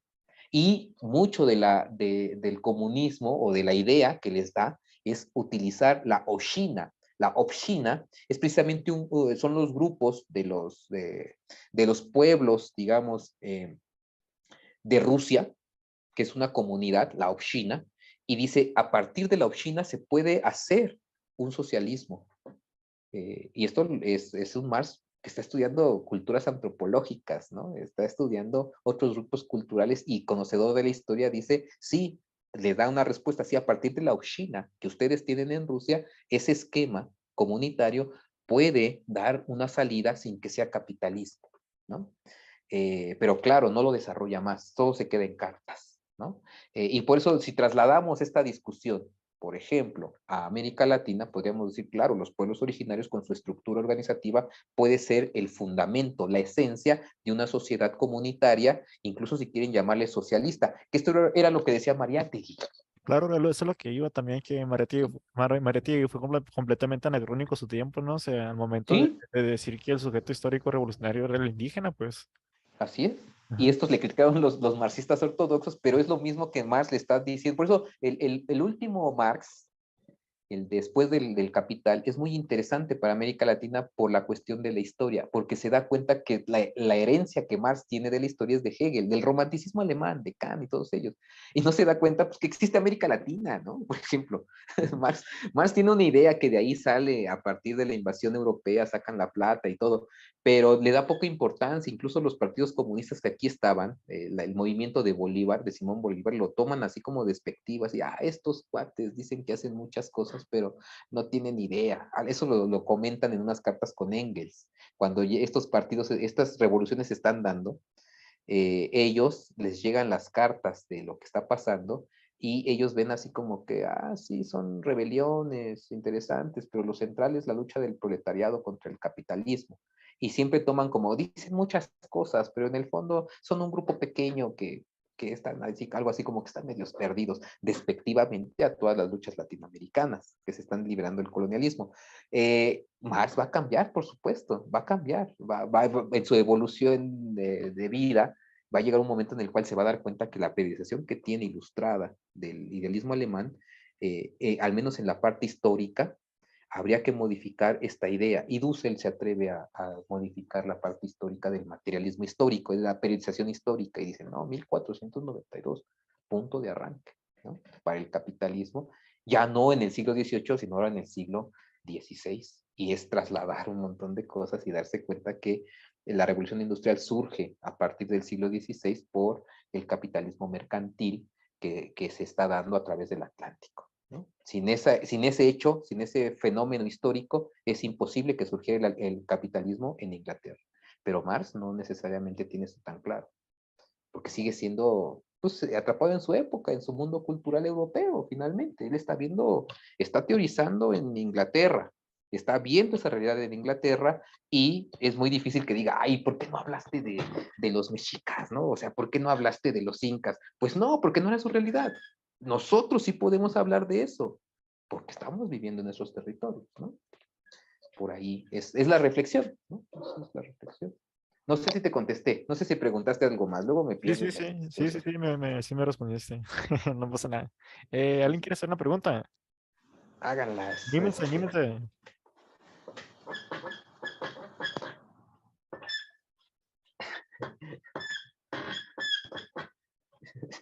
¿Qué tema tan aburrido? Dice. Carlos, el Palazuelos siempre tiene una pregunta. Ah, el Palazuelos, cómo no. A ver, ya, ya estamos en confianza entonces. Sí, Gabriel. Sí, Gabriel. Gracias, Omar, por invitarnos a esta conferencia, a esta plática, conversatorio con Gabriel. Voy a buscar primero, no sé si puedes pasarnos el PDF para leer Sí, sí, tu sí. obra, Ah, sí, yo se los paso, no pasa nada. Ahí lo Sí. tiene Omar, ajá, sí, Sí, lo yo se los pasa. paso, no pasa nada. por favor. Oye, Gabriel, anoté muchas cosas, pero una de las que me llamaron la atención, dices, el Marx ortodoxo observa el proletariado que no era un actor, sino el actor en ese momento, para Marx, en el Marx ortodoxo.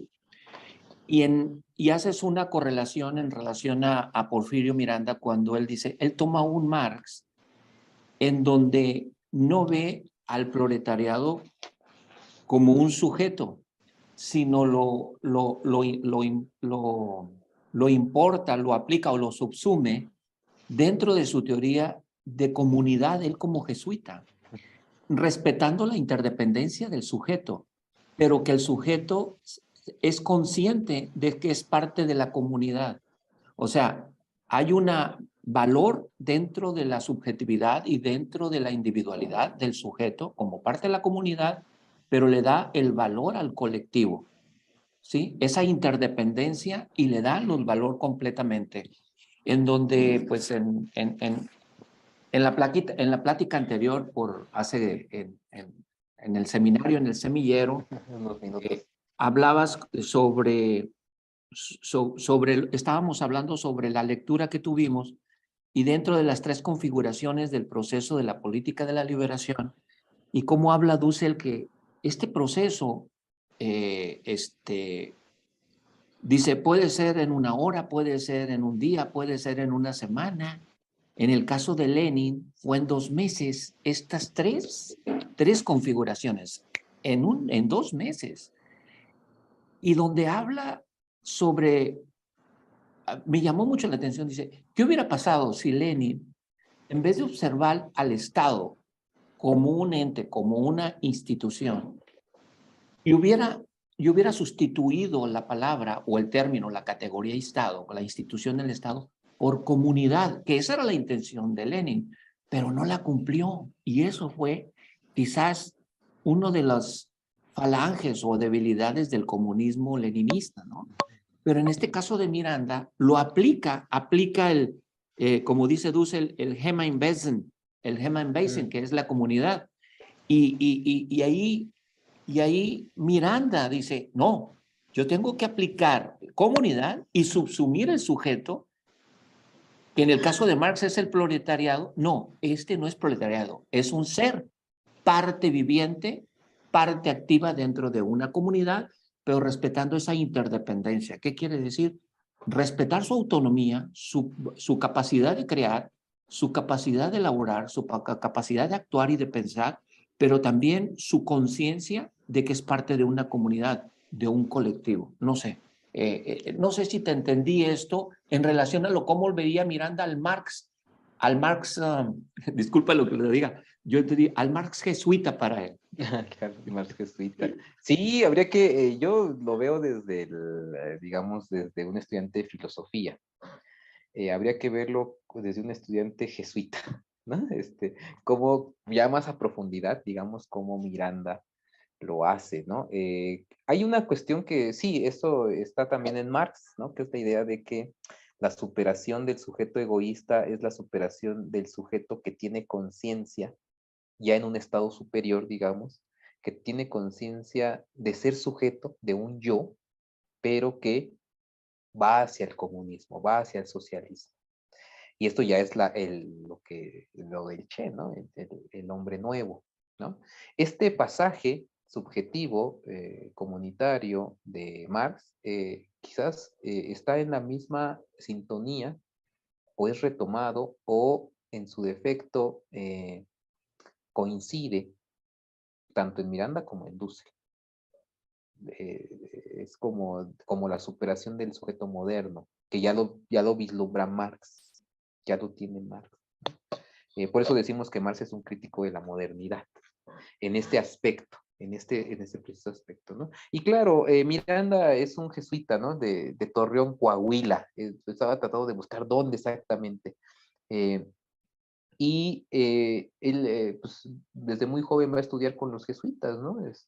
Se va al convento de Yale, por ahí estaba revisando, ¿no? No sé dónde, exactamente dónde esté, ¿no? El máximo colegio, ¿no? En Texas, en El Paso, Texas, se va a California, ¿no? Y está estudiando con los jesuitas durante mucho tiempo, hace muchas aportaciones, es un filósofo de avanzada, digamos, entre los jesuitas, muy reconocido entre los jesuitas. Sin embargo, yo lo que me topé ya en lo último fui a hacer un trabajo allá a su ex casa, hoy es el Centro Porfirio Miranda, y pues yo les planteaba, ¿no? ¿Por qué no hacemos de las obras algo que se difunda virtualmente, ¿no? Que la gente tenga acceso. Un poco como lo que estaba haciendo Dussel con su obra, pero no hubo, la obra te la venden digital. Es difícil conseguirla. Y cuando buscas conseguirla, la obra te la venden de manera digital. Tienes que pagar para tener un libro digital. Yo decía, bueno, pues es que esa es la única manera, la manera más difícil de poder acceder al texto, a los textos de Miranda, por ejemplo. Y esta sí es una diferencia con Dussel, ¿no? Porque Dussel sí dice, pues mira, aunque no tengamos medios problemas legales, mételo ahí para que le llegue a cualquiera. Y en el caso de la gente de Miranda, esto fue más exclusivo. No sé si tenga que ver con los jesuitas, no sé qué tenga que ver, la verdad, pero lo que sí queda claro es que no se difunde tanto, ¿no? Pero bueno, sí, hay que retomar esta idea yo rescato a Miranda porque me parece sumamente fundamental el libro El ser y el Mesías, Marx y la Biblia, o El comunismo en la Biblia. Son textos que yo los leí y dije, ¿quién ha escrito esto? O sea, cuando digo quién es, no lo he leído en otras personas, ¿no? En otros teólogos de la liberación, no lo he leído tampoco, ¿no? Porque ellos tienen un análisis muy profundo de la lectura de los textos de Marx en alemán, de los del Mega, esta segunda sección del Mega, que son de 1857 a la muerte de Marx, el Marx maduro. Ellos tienen una lectura y lo citan, van citando en alemán, ¿no? Y eso a mí me impresionó, porque yo veía otros textos y decía, pues sí, pero las citas del original, ellos se van a los originales. Entonces eso me parece muy interesante de Miranda, su exégesis, su disciplina, su manera filosófica estricta de hacer un trabajo de lectura de Marx, ¿no? Yo creo que eso es una invitación a que todos los que queremos entender no solamente a Marx, cualquier autor, tengamos la disciplina para hacerlo de manera seria. Esto a mí me impresionó, ¿no? ¿Cómo distingues tú, otra última, Gabriel, cómo distingues tú el comunismo de Rusia, el comunismo de Lenin, hablando de las tres configuraciones, que ese comunismo trata de la intención de derrocar completamente el sistema dominante en la primera configuración para ir a la segunda configuración, que es el emprendimiento mesiánico, la creatividad, el momento de buscar un nuevo sistema en donde se sustituya al Estado dominante completamente, al Miranda, que ve un comunismo en relación de construir comunidad. Este está pensando como que ve el comunismo violento a un comunismo pacifista, constructivo, comunitario, de amor, concentrado en el amor al prójimo. Si me puedes un poquito profundizar más en hacer esas dos diferencias. Lo que yo alcanzo a percibir es que sí tendríamos que distinguir, y esta es una discusión que es muy básica para mí porque pues, hay mucha confusión, ¿no? Una cosa es el socialismo y otra cosa es el comunismo, ¿no? Porque a veces decían, es lo mismo, y decía, ya después decía, hay que tener mucho más cuidado porque el comunismo en Marx es un comunismo nuevamente dentro del plano, él le llama del reino de la libertad. Este reino de la libertad es análogo al reino de Dios de Hegel, ¿no? El reino de la libertad del espíritu de Hegel. Entonces, cuando hablamos de comunismo estábamos hablando de la realización del reino de Dios en la tierra, es decir, de ya no hay diferencia, ya no hay lucha de clases, es la extinción, la desaparición de la lucha de clases, todos somos perfectos, ¿no? Somos casi humanos perfectos, generamos sistemas perfectos de justicia y por lo tanto ya estamos en el paraíso. Pero esto solamente se queda en ese nivel. Y eso es lo que hay que tener claro. Cuando hablamos de comunismo, tenemos que hablar de que es una idea regulativa, como un postulado, pero solamente es irrealizable fácticamente. Cuando hablamos de socialismo, ahí sí, por ejemplo, hablamos el de Lenin, el de Cuba, el de Vietnam, el de China, ¿no? Sistemas que se pretendía, al menos en la ortodoxia, así es el discurso básico de una vez que el proletariado toma los medios de producción y las instituciones del Estado y genera nuevas, luego entonces vamos a poder tener una repartición de la riqueza de manera más comunitaria, más humana, más social. Ese sería el socialismo. Y cuando el proletariado tome esas instituciones, tome esos instrumentos y logre vencer por la revolución violenta, luego entonces, estamos en camino hacia el comunismo. Y es la instauración de la dictadura del proletariado, ¿no? El socialismo que se da en Rusia, pues pareciera ser que es la dictadura del proletariado, pero durante años, ¿no? O sea, se queda en ese nivel y nunca se avanza al comunismo. O sea, dentro del discurso está ubicado el socialismo como la dictadura del proletariado, el primer paso que se tendría que dar. Pero ahí se instaura Stalin durante años, ¿no? Y hay una matazón de gente. Entonces ahí, ¿no? Es un punto, ¿no? Miranda vive en un país de México que de pronto está criticando estas posiciones del Partido Comunista y él sí tiende a la idea de decir o es socialismo o es capitalismo, ¿no? No, él dice o es comunismo o es capitalismo, ¿no? Y el comunismo, otra vez con lo que decía hace rato, tiene que ver con esta idea del escatón mesiánico, es decir, el comunismo, igual que en Marx, es el reino de Dios en la tierra. Y yo veo que en sus textos él pretende que sí se puede hacer, o sea, que es necesario hacerlo, porque si no, no hay justicia jamás. Y llegar al reino de la justicia implica que el ser humano deje de ser el ser humano limitado y llegue, como el hombre nuevo del Che, a lograr sistemas en los cuales este reino escatológico, este reino de Dios, algún día se va a alcanzar. Ahí habría que preguntarle cómo, ¿no? Y Miranda no rehúsa a decir, pues a veces es necesario tomar conciencia y tomar ciertos elementos para poder derrocar a los sistemas, ¿no? Y por eso en los primeros años se le tacha o se le busca, se le vincula con la guerrilla que se alza en el cuartel Madera. Por sus textos, ¿no? Porque ellos creen que él está incitando desde el Evangelio a los actos, ¿no? Y sin embargo hay muchos textos, ¿no? Muchos textos que nos indican que tiene relación con el Frente Sandinista, con los sacerdotes de ahí, que tiene comunicación, ¿no? Nos dan elementos en sus textos, nos da pistas, ¿no? Hace textos con Samuel Ruiz, por ejemplo, ¿no? Con la teología de la liberación que está haciendo Samuel Ruiz en la zona chiapaneca de los Altos, ¿no? Estas vinculaciones de Miranda con los grupos armados, o por lo menos, sí, los grupos que están tratando de hacer la revolución, no los conocemos del todo, ¿no? O sea, no sabemos exactamente. Uno que ya ha estado en esos movimientos más subversivos o dentro de estas, uno luego lo ve. Dice, aquí está hablando de ciertas cosas, ¿no? Eso, no sé si te hablé, no sé, yo creo que Miranda sí cae, a veces lo voy a decir, a lo mejor estoy pecando, sí me parece que sí es más idealista en ese sentido. Sí pareciera ser que su quite es más radical, porque no acepta los sistemas de dominación actual y hay que destruirlos. El punto es cómo.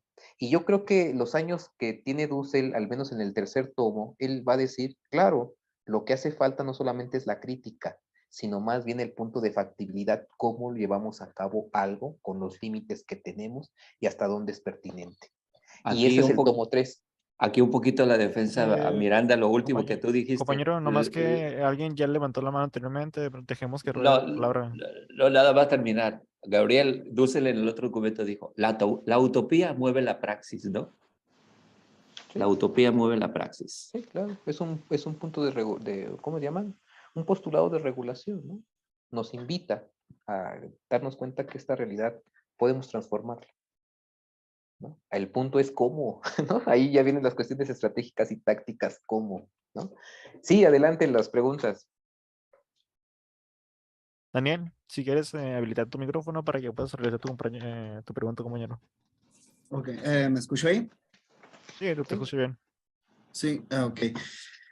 Se me hizo muy interesante la cuestión sobre la teología de la liberación.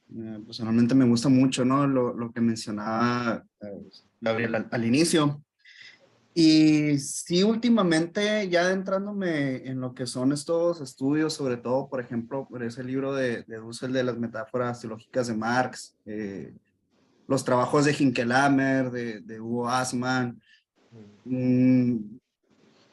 como que es muy fundamental, y aquí va mi pregunta, ¿no? O sea, tú, ¿qué es lo más fundamental que ves en esto de la teología bueno, la teología de la liberación fue después, ¿no? Por ahí en los 60s. Pero ¿qué teología el Marx o esta cuestión meramente hermenéutica de la analogía es fundamental para la construcción de su propio marco categorial de Marx, que va a ser después en los Grundrisse, creo que de hecho se lo menciona, ¿no? Como el punto de maduración ya de todo esto que venía siendo de la crítica de los dioses terrenales, de todo ese tema de la teología, ¿no? Entonces, para ti, ¿cuál es la unión, digamos, o este punto fundamental con la teología, entendiéndolo sí que no Marx era un católico, un cristiano, ¿no? O sea, tampoco creo que podemos afirmar eso, pero sí era muy relevante para Marx notoriamente lo que es la teología, ¿no? Y lo utiliza en la construcción de su marco categorial. Entonces, ¿qué teología? Porque también hay varias teologías y en ese tiempo hay distintas, ¿no? O sea, están varias discusiones teológicas, tanto de luteranos como calvinistas y la contrarreforma jesuita, ¿no? Entonces, para ti, ¿cuál es esa teología de Marx fundamental, ¿no? Para esa construcción de su marco categorial de madurez como los grupos? Bueno, lo comentaba ya hace rato, que es Marx, al menos es la metodología. A ver, cuando hablamos de teología, ¿vale? No es, por ejemplo, nosotros cuando dedicamos a la filosofía son como metodologías distintas. El objeto, digamos, de análisis es distinto, ¿sí? Entonces, cuando hablamos, podemos hablar desde Miranda como teólogos, o sea, en su lectura, ¿no?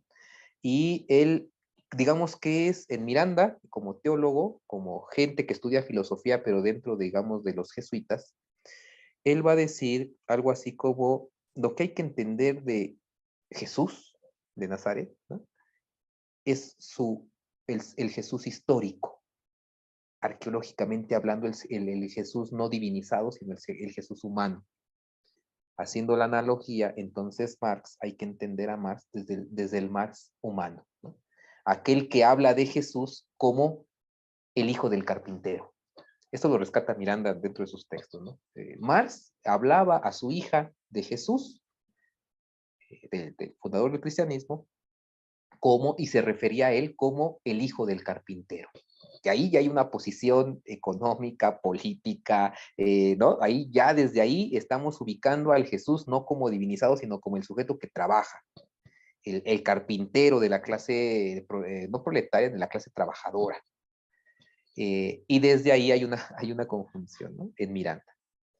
En Dussel es una metodología distinta, porque Dussel lo que va a decir es, a cualquier autor, el que sea, incluso el fundador del cristianismo, habría que entender cuál es el núcleo ético-mítico que le genera las estructuras mentales, con lo cual puede mirar el mundo. Este núcleo ético-mítico es la última estructura que uno tiene en la cabeza, ¿no? Tú la tienes, cualquiera de nosotros, todos tenemos una estructura mítica que fue construida y que se queda en el inconsciente. Entonces, descubrir el inconsciente religioso de Marx implica entender su contexto histórico.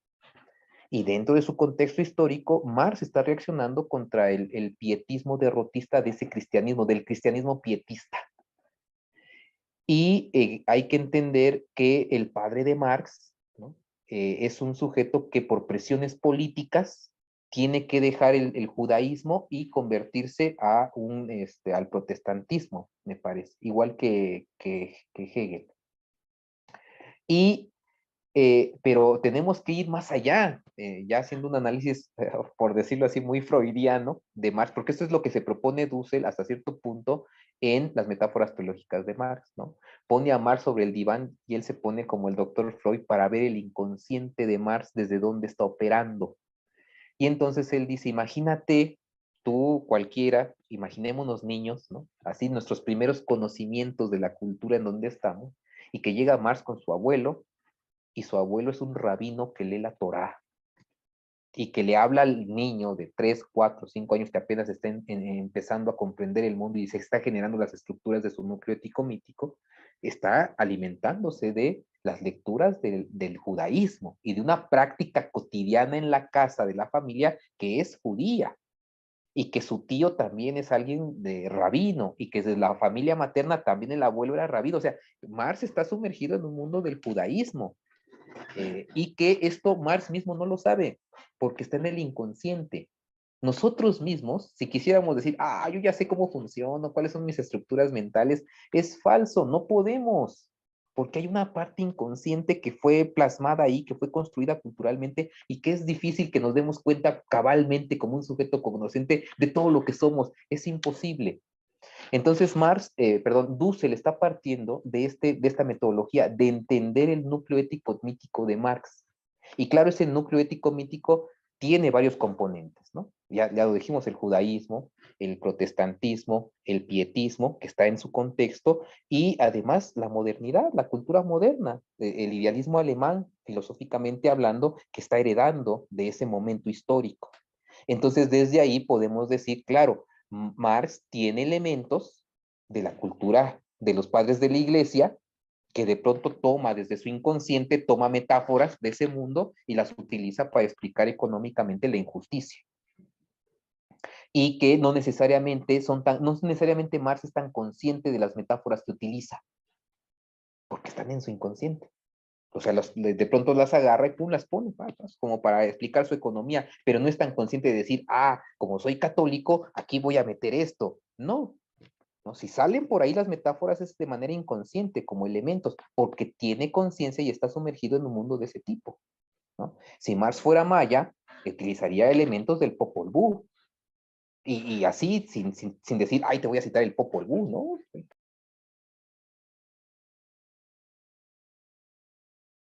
Gabo, te silenciaste.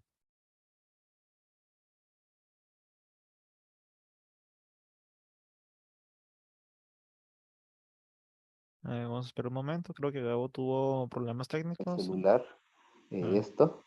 Bueno, eso era lo que un poco. Ahora, me comentabas cómo podemos conjuntar. Yo creo que cuando Dussel hace esto de Marx, coloca a Marx en el nivel, nuevamente igual que Miranda, en el nivel del sujeto humano, el sujeto que sufre, el sujeto existencial. No el Marx que en cierta época se le ponía una velita y te decían, ¿sabes qué? Si no lo dijo Marx, entonces no es válido, ¿no? Y tú no, cuando iba a las citas, ¿y dónde lo dijo? Eso que tú me dices que dijo Marx, ¿dónde lo dijo? Nunca te decían la cita, ¿no? Nunca existía, o sea, eso lo dijo Marx, y te ibas con la creencia, pues si lo dijo Marx, así tiene que ser, yo soy el tonto, ¿no? Pero esto fueron unas metodologías del marxismo de lo más simplón, ¿no? Entonces, yo creo que Dussel, y eso lo va a decir, para Dussel, Marx tiene una teología negativa. Esta teología negativa, a la manera del judaísmo, de la tradición judía, es, así en simples palabras, nunca dice que es Dios. En todo su análisis del Capital, lo que está diciendo que no es Dios. Y entonces, por eso la mercancía, el capital, el valor que se coloca, ¿no? El capital que se coloca como esa sustancia que te domina, porque estamos haciendo adoración y toda nuestra práctica política, económica, cultural, siempre es al incremento de la tasa de ganancia, es una adoración a ese fetiche que es el capital. Y dice, y de todo el capital está demostrando eso, precisamente que se está adorando como si fuera la mano invisible que acomoda a unos ricos y a pobres, eso es precisamente lo que no es Dios. Marx nunca va a decir qué es Dios, va a decir lo que no es, por eso es una teología negativa, y por eso la crítica al fetichismo, y por eso el tema del fetichismo que se coloca en el apartado 4 del capítulo 1 del tomo 1 del Capital, aparece en la segunda edición, porque este tema es precisamente central, es decir, lo que se está criticando es la falsa religión. La falsa religión es la del capitalista que tiene como Dios el incremento de la tasa de ganancia. Pero nunca Marx va a decir esto es Dios, va a decir lo que no es. Por eso es una teología negativa en Marx, ¿no? No sé si te ayude con alguna respuesta. Sí, muchas gracias, muchas gracias. Muy bien. Entonces imagino que ya no... ¿Hay alguna pregunta de casualidad? Si no, para dar por concluida en la sesión, que ya van 2 horas y cachito. ¿Cómo duramos 2 horas con un tema tan aburrido, dirían algunos? No, sí, no estuvo aburrido, estuvo muy bien. Es que una vez me dijeron, hicimos la presentación y me decían, no te entendí nada. ¿De qué estás hablando? No entendí nada, ¿no? Digo, es posible, sí, claro, Marx no siempre fue bien visto en muchos lados y menos se le trata de estudiar de manera seria, ¿no? Sí, sí, sí. Pues ya cuando lo estudias de manera más seria, pues te das cuenta que hay un montón de cosas bien precisas que hay que Su saber sistema, decir. sí, sí, claro. Y si no lo tienes tan claro, pues puede ser aburrido, ¿no? Ajá, Qué claro. hueva. Sí, Qué sí. hueva. No, pero a nosotros nos resulta interesante, por eso estamos aquí, ¿no? Reunidos. Bueno, Pues bueno, entonces damos por cerrar la sesión. Muchas gracias, Gabo, por presentarnos tu libro. Y pues no queda nada más que agradecer también a los que asistieron a la sesión. Y a ver, estoy viendo un mensaje. Ok. Y pues finalizamos todo. Muy bien. ahí está. Muchas gracias. Gracias por todas las felicitaciones. Luego veo, va a subirse a YouTube, ¿no? O Sí, algo así. sí, Sí, lo voy a sí. Ahí subir. luego me lo mandas para verlas, porque veo que están metiendo ahí, como tengo el celular, veo que Ajá. están mandando mensajitos. No Sí, los alcancé a leer todos, pero gracias por estar aquí, ¿no? sí, claro. Pues nos vemos. Gracias por la invitación, ¿no? Sí, no, muchas gracias a ti, Gabo, Ya yo decía, están invitados. por Muchas afirmarlo. gracias. Muchas gracias por aceptarlo. Entonces, bueno, buenas noches Órale, a todos, pues, compañeros. nos vemos, cuídense mucho. No compren el libro, bájenlo de internet, bájenlo. Ahí está. Ahí Pásalo, pásaselo, pásalo. Pásalo, Sí, Omar, y lo voy a cuélgalo pasar, lo voy ahí. a pasar a los compañeros que están aquí, que conozco, porque hay algunos que no conozco, pero igual lo puedo Pues pasar al súbelo seminario ahí en permanente. el chat de Sí, aquí. en el seminario Ajá, permanente y luego subirlo. órale, Ajá. Ok, muy bien, pues entonces que todos tengan buena dale, noche, pues. buenos días, Me depende de dónde estén. desconecto. Hasta luego. Dale. Buenas noches. Adiós.